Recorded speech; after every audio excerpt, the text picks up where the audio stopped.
그리스도의 제자, 하면 먼저 누가 생각나세요?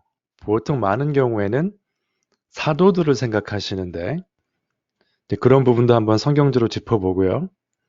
그 다음에 오늘날은 누구인지 한번 이 부분도 성경적으로 해답을 찾아보도록 하겠습니다. 먼저 제자라는 단어의 뜻을 한번 보죠. 문자적으로는 스승에게 배우며 그 스승을 따르는 자다 이렇게 보시면 됩니다.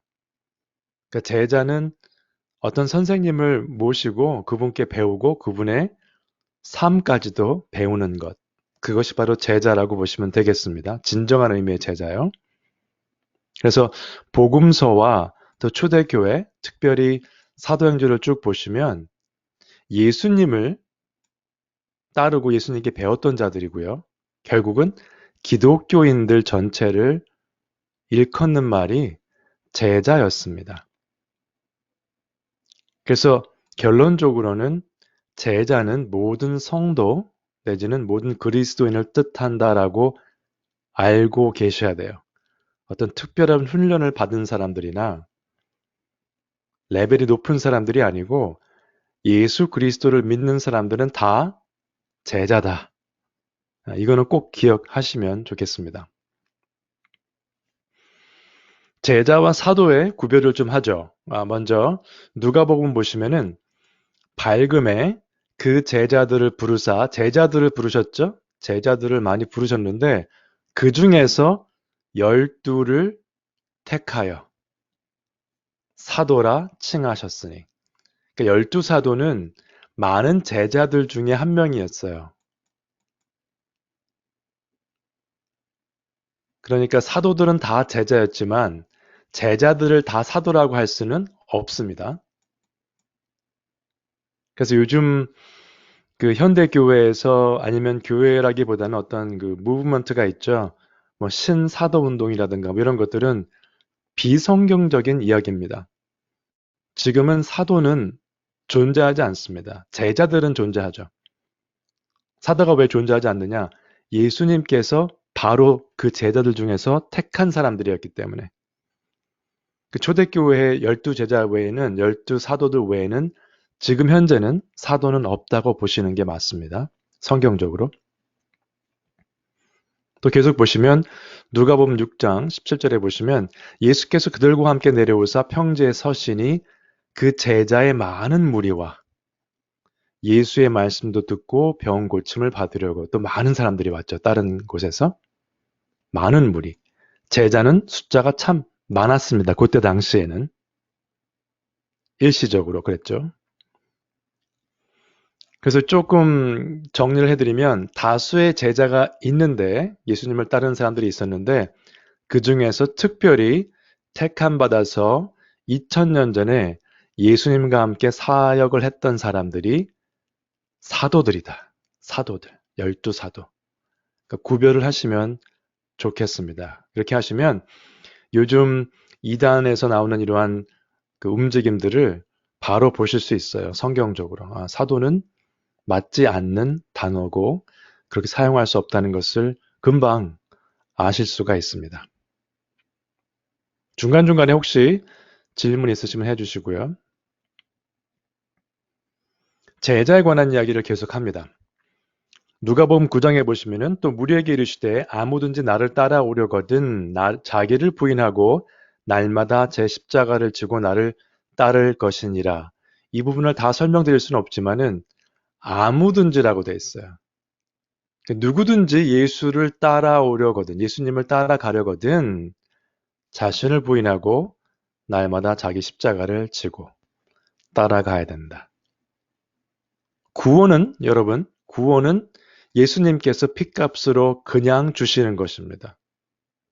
그러나 제자가 되는 것은 값을 치러야 돼요. 제자로서 살아가는 것은 그냥 아무 변화도 없이 아무런 대가도 없이 하는 것이 아닙니다. 자기를 부인하고 자기 십자가를 지는 이 요구사항이 있죠. 예수님께서 원하시는 사항이. 구원만 받았으니까 됐다. 이것은 제자의 바른 모습이 될 수 없습니다. 진실된 제자라면 정의를 다시 한번 기억해 보시면 예수님을 배우고 예수님을 따라가는 것이기 때문에 그러므로 아무든지 나를 따르려거든 이 부분을 제대로 이해하시고 제자의 길을 가시기로 작정하시고 계속해서 훈련을 하셔야 됩니다. 그러므로 이 질문은 누구에게 해당되는 말씀인가라는 질문은 우리 모두입니다. 우리 모두. 믿는 사람 모두. 교역자뿐만 아니라 사역하시는 분들뿐만 아니라 믿음이 있다고 여겨지는 모든 분들 제자의 길을 가셔야 됩니다.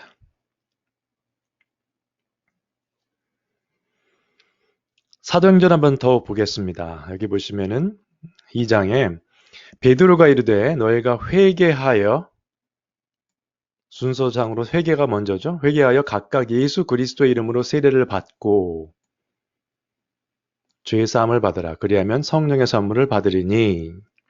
그 다음에 또 여러 말로 확증하며 권하여 이르되 너희가 이 패역한 세대에서 구원을 받으리라 하니 그때도 패역한 세대였죠. 지금도 마찬가지고 그 말을 받은 사람들은 세례를 받음에 이날에 신도의 수가 믿는 자들의 수가 3천이나 더하더라.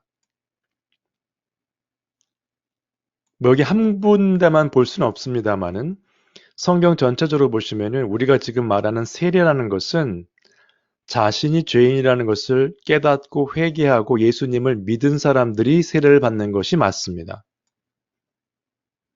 그런데 지금도 옛날의 전통을 따라서 유아 세례를 하는 디노미네이션이 꽤 있죠.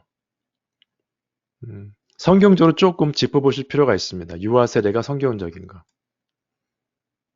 만약에 부모에 관한 부분이라면 부모가 아이들을 자녀를 말씀만 해서 키우기로 약속하는 그러한 절차도 한다면 그것을 세례라고 일컬을 수가 없죠. 세례는 내가 회개한 사람이 받는 것이 그 다음에 공개적으로 자신의 회개함과 신앙 고백을 하면서 받는 절차가 세례지 아이들, 유아들, 아기들은 뭘 알겠습니까? 전혀 모르는 상태에서 받는 그 행위를 세례라고 하는 것은 조금 문제가 있습니다. 성경적으로. 그래서 그건 나중에 기회가 되면 세례가 어떤 사람들이 받는 것이며 성경적으로 세례가 어떤 것인지를 한번 짚어볼 기회가 있겠죠. 사도행전 계속합니다. 하나님을 찬미하며 또 온 백성에게 칭송을 받으니 주께서 구원받는 사람을 날마다 더하게 하시니라. 초대교회에는 구원받는 사람과 실제로 예수님께 돌아온 사람들의 숫자가 같았습니다. 어느 정도 이제 보시면은. 근데 요즘은 교회에 들어오는 교인과 구원받는 사람이 꼭 같지가 않아요. 안타깝게도. 물론 교회에 와서 신앙생활 하면서 예배 참석하고 말씀을 들으면서 구원받는 사람의 그 반열에 올라갈 수 있겠죠. 그러나 교회에 참석하는 사람들이 다 구원받았다고 하는 것은 무리입니다. 요즘 세상에서는 교회의 크기와 관계없습니다. 그것은. 작은 교회는 다 구원받고 뭐 큰 교회는 이렇게 될 수가 없는 거예요. 로컬 처치는 어디나 마찬가지입니다. 100% 구원받은 자만 있는 교회는 아마도 이 세상에 없을 것입니다. 알 수는 없지만은. 계속해서 왜 믿는 자들이 교인이어야 하는지를 또 한번 보겠습니다. 사도들이 백성에게 말할 때 제사장들과 성전 맡은 자와 사두개인들이 이르러 예수 안에 죽은 자의 부활이 있다고 백성을 가르치는 전함을 싫어하여 부활에 대한 가르침을 싫어했다고 그랬죠. 좀 이따 설명드릴게요. 사두개인들에 대해서. 그들을 잡음에 날이 이미 저물었으므로 이튿날까지 가두었으나 말씀을 들은 사람 중에죠. 사도들이 무슨 선행을 베푼 것이 아닙니다. 선한 삶, 아주 점잖은 삶, 사랑을 베푸는 삶, 구제하는 삶, 이게 아니라 그들의 말씀을 들은 사람 중에 예수님에 대한 말씀을 들은 사람 중에 믿는 자가 많으니 남자의 수가 약 5천이나 되었더라. 말씀 듣고 믿는 자가 늘어났죠. 그 믿는 자들은 다 예수를 따라갔던 사람들일 것이고 그들은 제자라고 일컬음을 받았던 사람들입니다. 근데 제사장들과 성전 맡은 자와 사두개인들이 왜 부활에 관한 이야기를 싫어했는가? 싫어했다고 돼 있죠. 마가복음과 사도행전 23장을 보시면 사두개인들은 부활을 안 믿었습니다.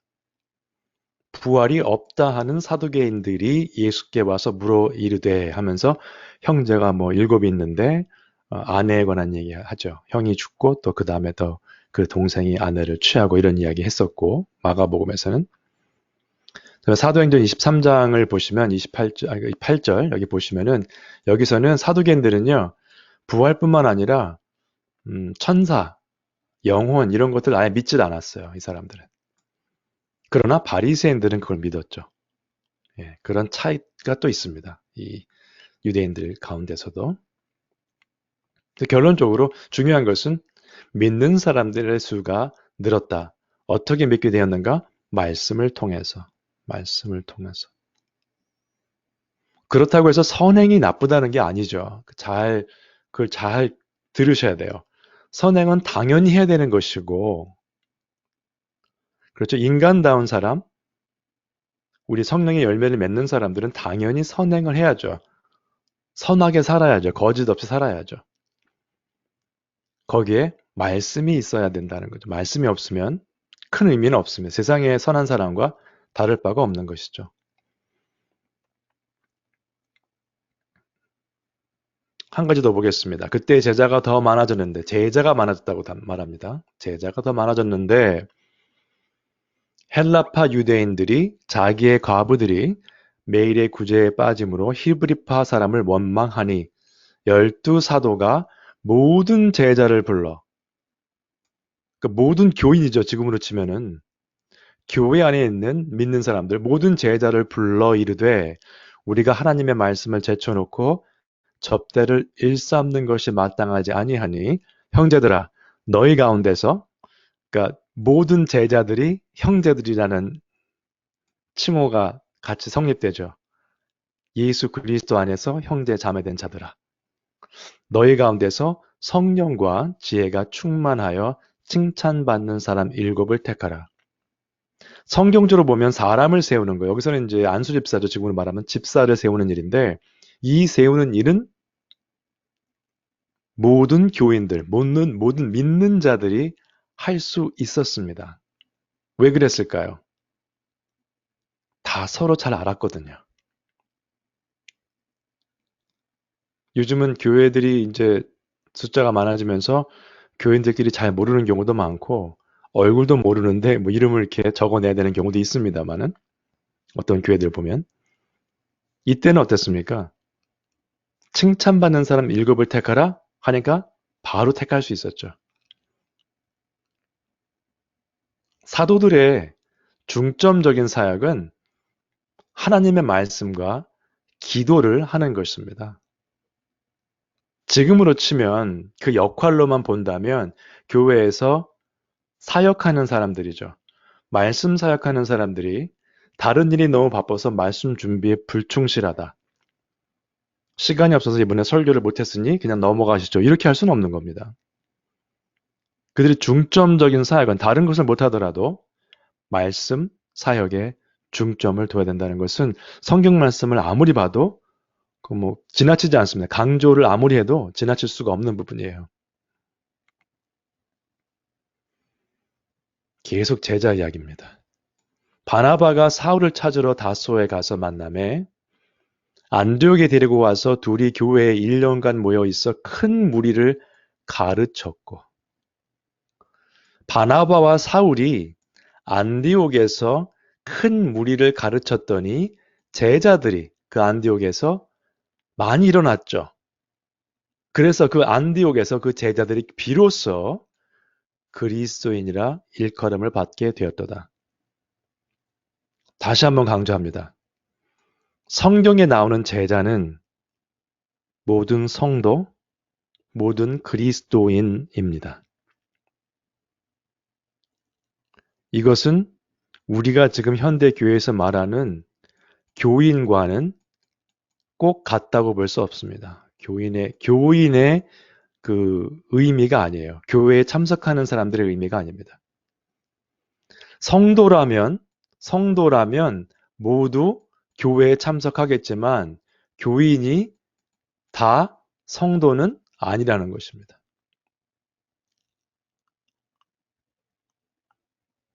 이것은 뭐 기분의 문제가 아니고 성경에 나온 대로 보시면 그렇게 결론을 지을 수밖에 없습니다. 여러분.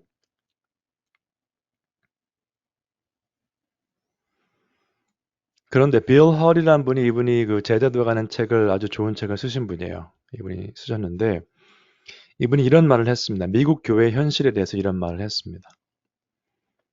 American Gospel이라는 용어를 썼어요. 지금 미국에서 가르쳐지는 가스펠이 어떤 내용이냐? 무엇을 가르치는가?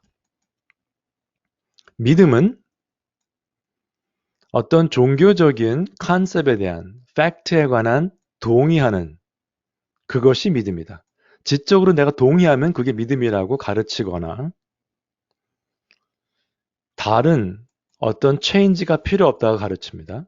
미국 교회에서는. 그게 다 한인 교회도 들어왔죠, 이미. 그 다음에 이 사람이 말한 게 이겁니다. 제자도에 관한 부분인데 believing without discipleship. 제자도가 없는 믿음은 믿음이 아니다. Believing without discipleship isn't believing. 믿는 게 아니라는 거예요. 다시 한번 강조하죠. 여기서. 그건 믿음이 아니고 종교적인 어떤 인물, 예수님에 대해서 지적으로 동의하는 거야. 아, 그분이 그런 거 가르쳤구나. 아, 그런 분이 있었구나. 오케이. 인정한다. 그걸로 끝이에요. 왜? 삶에 아무런 영향을 미치지 못하거든요. 교회에 다니는 것, 성경 공부를 하는 것, 들어서 다 동의해요. 맞다고 인정합니다. 그러나 그 동의한 것들이 내 삶에 아무런 영향을 미치지 못하기 때문에. 그러므로 우리가 요즘 보는 그 많은 성도라고 하는 분들이 힘이 없죠. 영적으로. 이 사람이 말하는 아메리칸 가스펠은 뭡니까? 가스펠이 아니죠. 성경에서 말하는 가스펠이 아니죠. 갈라디아서에 나오는 것처럼 다른 복음이 있을 수가 없습니다. 여러분. 그래서 미국 교회 현실을 한번 정리해드리면 이렇습니다. 믿음을 이렇게 가르치는 거죠. 요새 지금. 문제가 심각하죠. 지금. 믿음은 성경의 원리나 하나님에 대한 지적 동의나 감정적 반응. 아, 찬양 들으면서 막 가슴이 뛰고 눈물이 나면 내가 믿음이 있다. 성령의 역사다. 이렇게 가르칩니다. 요즘은. 그래서 계속 자극적인 음악들을 연주하죠. 예배 시간에. 감정적인 반응을 일으키려고. 감정이 나쁩니까? 절대 그렇지 않습니다. 다 각각 반응은 다르죠. 감정적 반응은. 감정적 반응이 큰 사람이 있고 그렇지 않은 사람이 있겠으나 감정적 반응에 근거한 신앙생활은 있을 수 없습니다. 지금 바로 말씀드린 것처럼 왜 그럴까요?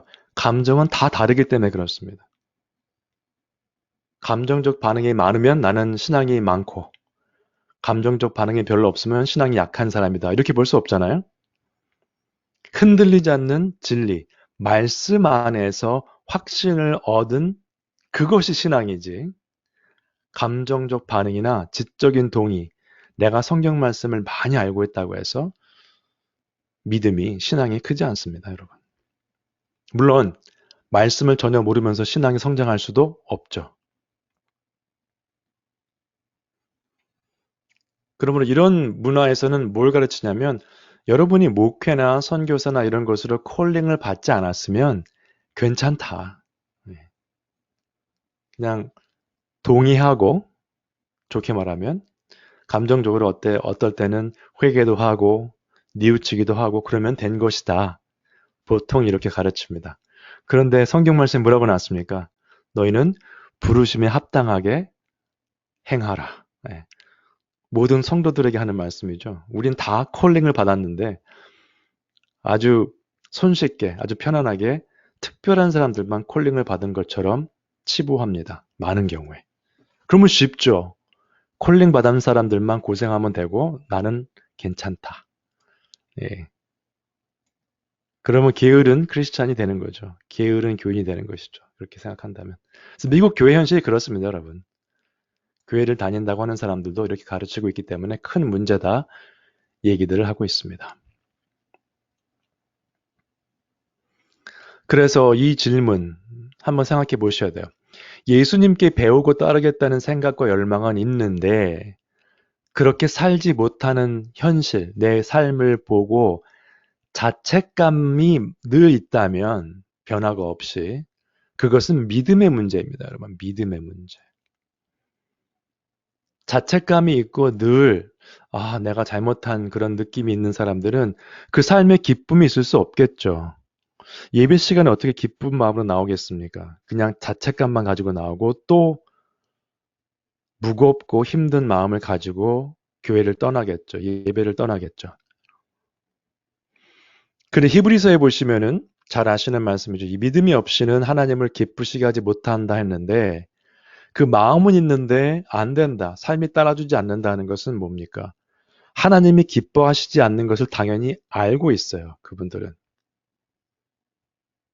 그 믿음이 없이는 하나님을 기쁘시게 하지 못한다는 것을 연결시키면 이 스테이먼과 연결시키시면 이렇습니다. 하나님이 기뻐하시지 않는데 내가 기뻐할 수가 없죠. 당연히. 그러면 하나님이 기뻐하시지 않는데 내가 기뻐할 수 없다는 것은 무엇입니까? 믿음의 문제라는 거죠. 믿음의 문제. 내가 과연 믿음이 있는가? 재점검해 보셔야 돼요. 왜? 믿음이 없이는 하나님을 기쁘시게 하지 못하기 때문에. 하나님이 기뻐하시지 않는 걸 뻔히 알면서 내가 기쁜 삶을 살 수가 없기 때문에. 그래서 믿음에 대한 문제를 계속 점검하셔야 됩니다.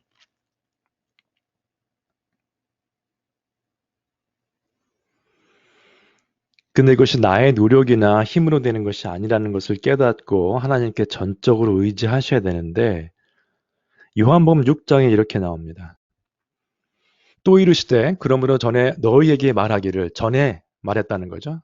지금도 말씀하시는 거지만 예수님께서 내 아버지께서 오게 하여 주지 아니하시면 누구든지 내게 올 수 없다 하였노라 하시니라. 너희 힘으로 오는 것도 아니고 너희가 오고 싶어서 오는 것이 아니라 하나님 아버지께서 내게 예수 그리스도 앞으로 올 수 있도록 인도해야만 올 수 있다라고 말씀하신 거예요. 너희가 잘해서 온 것도 아니고 너희의 결정으로 온 것도 아니고 하나님의 은혜다. 하나님의 은혜라는 걸 강조하셨기 때문에 그 이후에 어떻게 됐습니까? 그때부터 그의 제자 중에서 많은 사람이 떠나가고 다시 그와 함께 다니지 아니하더라. 제자인 줄 알았던 사람들인데 그 말씀 하나 때문에 기분 나빴던 거겠죠? 예수 그리스도를 떠나가고 다시는 예수 그리스도와 함께 다니지 아니하였더라라고 되어 있습니다. 요한복음 6장 65절 66절의 말씀인데 그 다음 절도 보시고 하시면 예수님께서 그러시죠. 12제자, 12사도를 돌아보시면서 너희들도 가려느냐라고 물어보십니다. 결국 남은 건 12명이었거든요. 끝까지 예수님 옆에서 물론 십자가 사건 때 도망가기도 했지만은 예수님을 그래도 끝까지 따랐던 12제자가 가장 충성됐었지요. 그래서 여러분 가정과 교회와 그리고 세상 모든 면을 보시면 아까 말씀드렸던 기쁨과 감사는 시간이 지나면서 더해져야 됩니다, 원래. 여러분 많은 경우에 이런 거 많이 보시죠. 처음에 예수님을 영접하게 되면요. 기쁨 감사가 아주 높습니다, 레벨이. 처음에. 시간, 처음이죠, 처음. 근데 교회를 다니고 신앙생활 한다고 하면서 갈수록 기쁨의 레벨이 내려가는 경우가 많아요. 이렇게 되면 시간이 지날수록 힘들어집니다. 자책감, 들은 거는 많죠. 시간이 지났기 때문에 이제 많이 듣고 이제 아는 거는 많은데 내 삶은 왜 바뀌지 않을까? 왜 맨날 이렇게 연약할까? 그런 생각을 할 수가 있습니다. 근데 이것이 정상적인 것은 아니에요. 그러면 정상적인 모습은 어떠해야 되는가? 하나님의 말씀에 대한 것이 이제 들어왔을 때 기쁨이 있죠. 다 같은 출발선에 섭니다. 이분들도 적절한 제자 훈련이라는 것은 어떤 프로그램 말씀드리는 게 아니고요.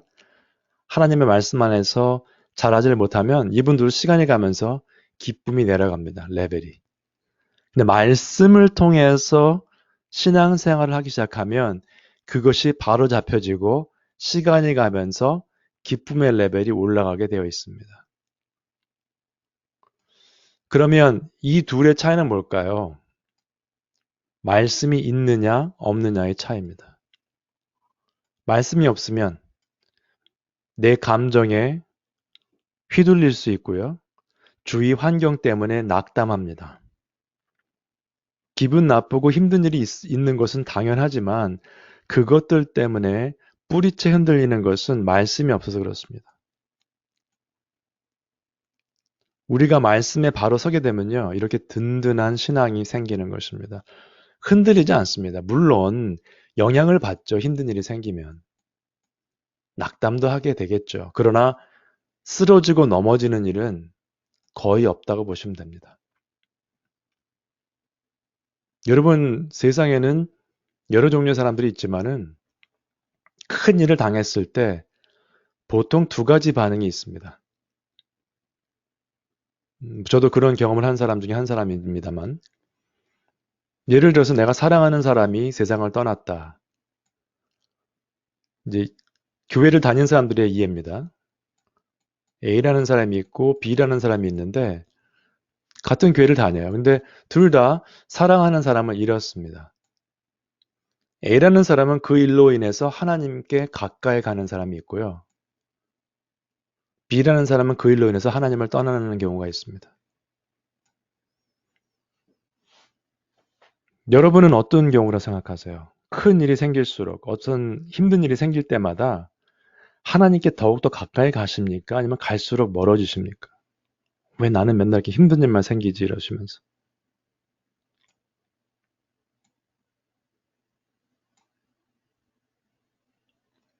고민해 보셔야 돼요. 크고 작은 일 다 포함해서죠. 큰 일뿐만 아니라.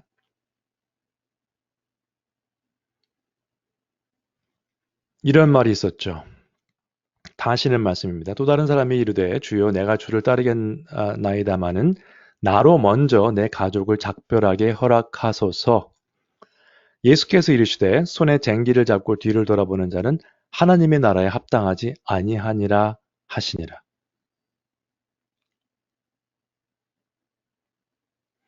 자기의 가족을 돌보는 거 당연히 해야 될 일입니다.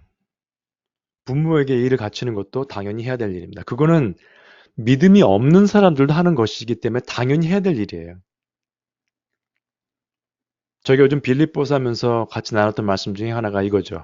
그들이 다 자기 일을 구하고 그리스도 예수의 일을 구하지 아니하되 개인적으로 가정에서 학교에서 직장 사업 등 모든 면에서 내 일에 지금 가득 얽매여져 가지고 다른 걸 할 시간이 없습니다, 여러분. 근데 그것은 세상 사람이면 누구나 다 똑같이 경험하는 것입니다. 직장 갔다 와서 힘들죠? 사업체에서 일 열심히 하시고 하루 종일 일하시고 돌아오시면 저녁 식사하시고 나면 힘듭니다. 나이에 관계없이 일을 하고 하루 열심히 일을 하고 집에 들어오면요. 쉬는 시간이 그립고요. 쉬고 싶어요. 좀 쉬고 싶습니다, 사실. 육체적으로 힘들기 때문에. 그러나 중요한 것이 말씀이다. 말씀을 붙잡고 기도를 하고 하는 시간을 조금이라도 갖겠다고 하는 사람과 그렇지 않은 사람의 차이는 시간이 갈수록 커집니다. 그 차이는. 근데 우리는 주위에 보면 세상 사람은 누구나 하는 것을 잘 하려고 그나마라도 잘해야 되지 않겠습니까? 라고 하면서 사시는 분들이 너무 많아요. 성도라고 하시는 분들 중에서. 제가 지난주에도 말씀드렸습니다만, 어릴 때는 학교 공부 때문에, 좋은 대학 가야지. 결혼할 때, 또 직장 구할 때도 좋은 직장 구해야 될 것이고, 돈도 많이 벌어야 되죠. 또 배우자 선택할 때도 여러 가지 세상 사람 다 하는 고민을 합니다. 그래서 결혼해서 아기를 낳으면 어떡하죠? 그 아기 키우는 것 때문에 또 그 아이들이 자라면서 또 고등학교 좋은 데 보내야죠. 대학교도 좋은 데 보내야죠. 똑같습니다. 세상 사람들하고.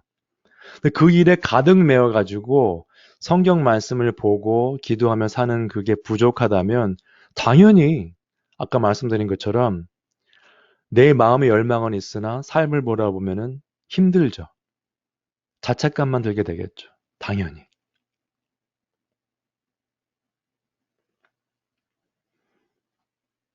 믿는 자와 믿지 않는 자의 구별을 이렇게 했습니다. 고린도후서에 결혼에 관한 이야기로도 많이 성립되는 이야기입니다만 너희는 믿지 않는 자와 멍에를 함께 매지 말라. 의와 불법이 어찌 함께하며 빛과 어둠이 어찌 사귀며 그리스도와 벨리알이 어찌 조화되며 믿는 자와 믿지 않는 자가 어찌 상관하며 하나님의 성전과 우상이 어찌 일치가 되리요. 우리는 살아계신 하나님의 성전이라.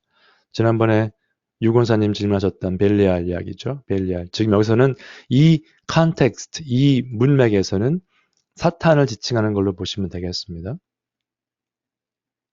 근데 우리는 믿지 않는 자, 여기서 말하는 믿지 않는 자를 얘기할 때, 믿는 자, 믿지 않는 자 자꾸 나오는데요. 이 말씀을 들으시면 멀리 있는 사람들을 생각하세요. 모르는 사람들을 생각하시면 믿지 않는 자.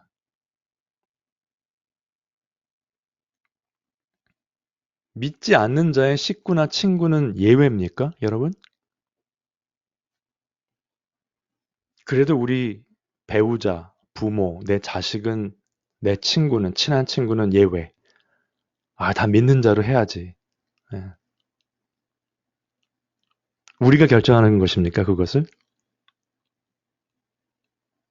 아닙니다, 여러분.